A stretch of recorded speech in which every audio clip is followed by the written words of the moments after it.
Assalamualaikum, welcome back to our channel. ഇന്നത്തെ recipe 1-2 മിനിറ്റിൽ ഉണ്ടാക്കാൻ പറ്റിയിട്ടുള്ള ഒരു സിമ്പിൾ മലായ് കുൽഫിയുടെ റെസിപ്പിയാണ്. ഈ ഒരു കുൽഫി ഉണ്ടാക്കാനായിട്ട് നമുക്ക് തീയൊന്നും കത്തിക്കേണ്ട, മിക്സിയുടെ ജാറിലൊന്ന് അടിച്ചെടുത്താൽ മതി. അപ്പോൾ നമുക്കിത് എങ്ങനെയാണ് തയ്യാറാക്കേണ്ടത് നോക്കാം. ഇത് ഉണ്ടാക്കാനായിട്ട് നമുക്ക് ബ്രെഡ് വേണം. അപ്പോൾ ദാ ഞാനൊരു 3 ബ്രെഡിൻ്റെ സ്ലൈസ് എടുത്ത് വെച്ചിട്ടുണ്ട്. ഇനി ഒരു മിക്സിയുടെ ജാർ എടുത്തിട്ട് അതിലേക്ക് ഈ 3 ബ്രെഡ് ഒന്ന് കട്ട് ചെയ്തിട്ട് കൊടുക്കാം. അപ്പോൾ നിങ്ങൾക്ക് വേണമെന്നുണ്ടെങ്കിൽ ഈ ബ്രെഡിൻ്റെ സൈഡൊക്കെ ഒന്ന് കട്ട് ചെയ്ത് കളഞ്ഞിട്ട് ബാക്കിയുള്ള ഭാഗം എടുത്താൽ മതി. ഞാനിപ്പോൾ ഇത് കട്ട് ചെയ്ത് കളയണമെന്നില്ല, ഫുള്ളായിട്ട് ഇട്ട് കൊടുക്കുന്നുണ്ട്.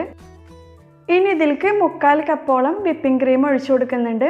അതിൻ്റെ കൂടെ തന്നെ 1 കപ്പോളം ഇവാപ്പറേറ്റഡ് മിൽക്കാണ് ഒഴിച്ചു കൊടുക്കുന്നത്. അപ്പോൾ അത് നിങ്ങളെ കയ്യിലില്ല എന്നുണ്ടെങ്കിൽ നമ്മളുടെ നോർമൽ മിൽക്ക് ഒഴിച്ചു കൊടുത്താലും മതി. ഇവാപ്പറേറ്റഡ് മിൽക്ക് ഒഴിക്കുകയാണെന്നുണ്ടെങ്കിൽ ഒന്നുകൂടെ നല്ല ടേസ്റ്റ് ആയിരിക്കും. ഇനി ഇതിലേക്ക് മധുരത്തിന് വേണ്ടിയിട്ടുള്ള മിൽക്ക് മെയ്ഡ് ഒഴിച്ചു കൊടുക്കാം. ഞാനിപ്പോൾ 1/4 കപ്പ് മിൽക്ക് മെയ്ഡാണ് ഒഴിച്ചു കൊടുക്കുന്നത്. അപ്പോൾ നിങ്ങൾ ഇതിലേക്ക് ആഡ് ചെയ്ത് കൊടുത്തിട്ടുള്ള വിപ്പിംഗ് ക്രീം ചിലപ്പോൾ മധുരമുള്ള വിപ്പിംഗ് ക്രീം ആവും. അപ്പോൾ അതിൽ അത്യാവശ്യം മധുരമുള്ളതുകൊണ്ട് അതും കൂടെ നോക്കിയിട്ട് വേണം ഇതിലേക്ക് മിൽക്ക് മെയ്ഡ് ഒഴിച്ചു കൊടുക്കാനായിട്ട്. ഇനി ഇതിലേക്കൊരു ഫ്ലേവറിന് വേണ്ടിയിട്ട് ഒരു ഏലക്ക ഇട്ട് കൊടുക്കുന്നുണ്ട്. അപ്പോൾ നിങ്ങളെ കയ്യിൽ ഏലക്ക പൊടിച്ചതുണ്ടെന്നുണ്ടെങ്കിൽ അത് ഇട്ട് കൊടുത്താലും മതി.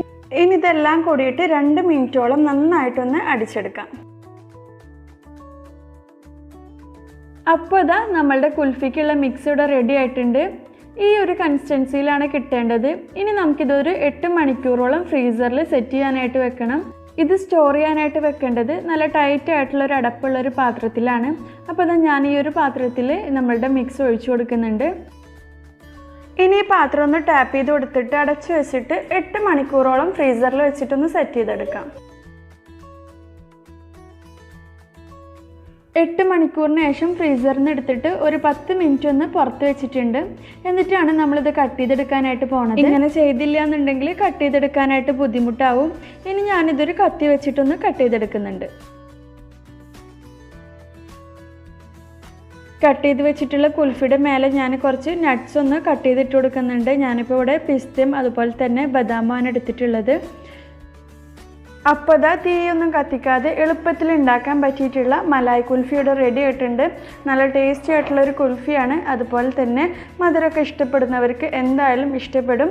അപ്പം എല്ലാവരും ഒന്ന് ട്രൈ ചെയ്ത് നോക്കുക. അതുപോലെ തന്നെ നിങ്ങൾക്ക് വീഡിയോ ഇഷ്ടമാവുകയാണെങ്കിൽ ലൈക്ക് ചെയ്യുക, ഷെയർ ചെയ്യുക, സബ്സ്ക്രൈബ് ചെയ്യുക. താങ്ക്